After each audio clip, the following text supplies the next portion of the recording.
Anakin was supposed to bring balance to the Force, and streaming was supposed to save TV, but unfortunately, it broke it. Hey y'all, SnarkyJay cosplay here.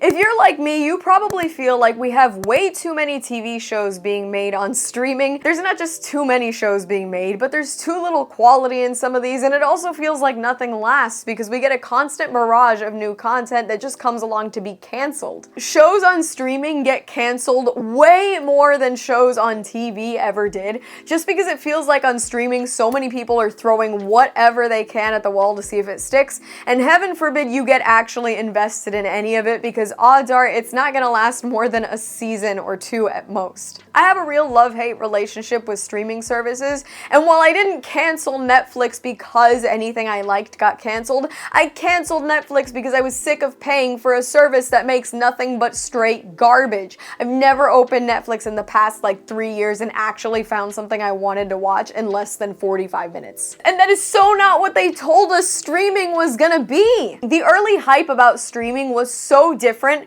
than the actual product we get today. We were promised freedom from cable, freedom from ads, on-demand streaming whenever we wanted it, and a whole lot of binge watching for whatever we wanted, whenever we wanted, because the options were borderline limitless. Say goodbye to Comcast and you'll never have to go stand at a Blockbuster wall and just look at stacks of movies and decide what you wanted to watch, because everything you could ever want and more would be on streaming. And when it came to those early TV shows when we first got streaming like Netflix, the TV was revolutionary. There were shows like House of Cards, Orange is the New Black, later on Stranger Things, and over the years they promised us even more creativity, more new voices, more options, more choices, just more of all the things we wanted that it felt like cable had slowly started taking away and hiding behind more and more paywalls. And then after a few years of streaming, we got the content flood, which unfortunately we were not warned about, so nobody took the time to build an arc. The content flood brought about a new phenomenon: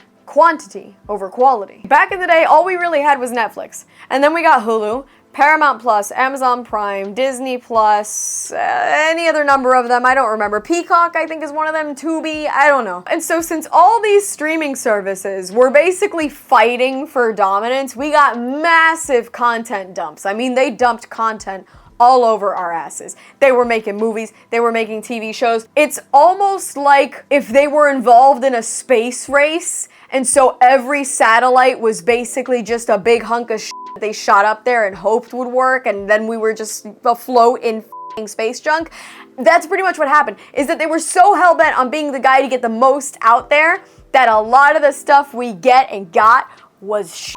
Then, of course, there's the nature of this all being in an online world, which means that a lot of things got greenlit on a very much algorithm positive basis, which means that we got safe, sanitized, and plain boring content because it looked like, hey, this would not offend anybody, it should be good to go. You know, content over art. And so all of this, in turn, overwhelms the shit out of the audience. There's actually too many choices. Sometimes too many choices is, in fact, bad. I mean, like I said, I would open Netflix sometimes and spend 30, 45 minutes just looking for something to watch, and half the time I'd click something or try something new, and I'd end up having clicked on something that I really didn't like, and I would either settle and deal with it while I ate a meal, or block it out, or look at my phone, or just go do laundry because I was bored as shit with whatever I was seeing. And so much like being punished by an angry god, not only did we get a flood that we weren't prepared for,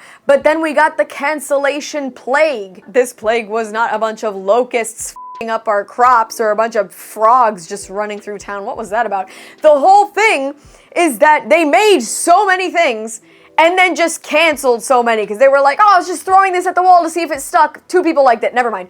Throw this, nope, never mind, nope, never mind. Just yo-yoing content constantly. Shows on streaming are getting killed off after 1 to like 3 seasons, even pretty successful ones. Successful shows like Glow, Mindhunter, 1899, all of those got cut pretty short. The problem is that the streaming model favors new signups over long-term fan loyalty. And so it's kind of like the streaming platforms don't actually care about fans. They don't really want to make you a fan. They know once they get you to subscribe, It takes so much effort and thought power to actually go unsubscribe that they can probably get you in on a basic subscription and keep you on even if they cancel the show that you subscribed for, and they don't really give a shit whether you're happy about it or not because you're just gonna keep the subscription. And so when these shows are written the way they're written, just in huge batches and put out poorly produced and then getting canceled, we have people literally suffering from the effects of constant cliffhangers and incomplete stories. Streaming shows, just like regular TV, often end on cliffhangers because they really want renewals for a new season.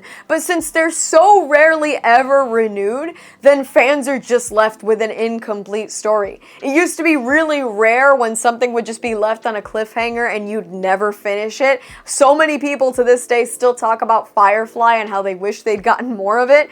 But these days, it feels like there's a million Fireflies out there, things that just never end because nobody ever got to write their ending. And that is actually way worse for the studios and the streaming services than it is for us. Because yeah, I mean, we might feel a little pissed off when something, ends on a cliffhanger and we're never gonna know the rest of it, but we'll move on. The problem is that when we move on with that scar from the last show. We move on with this inherent distrust of the streaming service. And now we look at whatever cool new show they're promising us, and we ask ourselves, why should I get invested if they're probably just gonna cancel it and pull the rug out from under me like the last one? I'm not even starting this. And it all unfortunately changed the TV watching experience that I think so many people were used to for the past, 20, 30 years. Back in the day, we used to have appointment TV, which really led to TV shows being able to form kind of a cultural pillar for us. You'd go into the office on Monday and ask if everybody had watched whatever show on Saturday or Sunday. People would watch The Simpsons, for instance, or shows like The Office in the 2000s, Parks and Rec, Breaking Bad. I mean, these shows were on a weekly basis and it felt like you were watching them with everybody around you, even if they never set foot or sat anywhere near your couch. And so then this whole binging aspect basically means that nothing really establishes the same place in the cultural zeitgeist, because most of us are consuming 8 to 10 episodes in a day or 22 episodes in a weekend.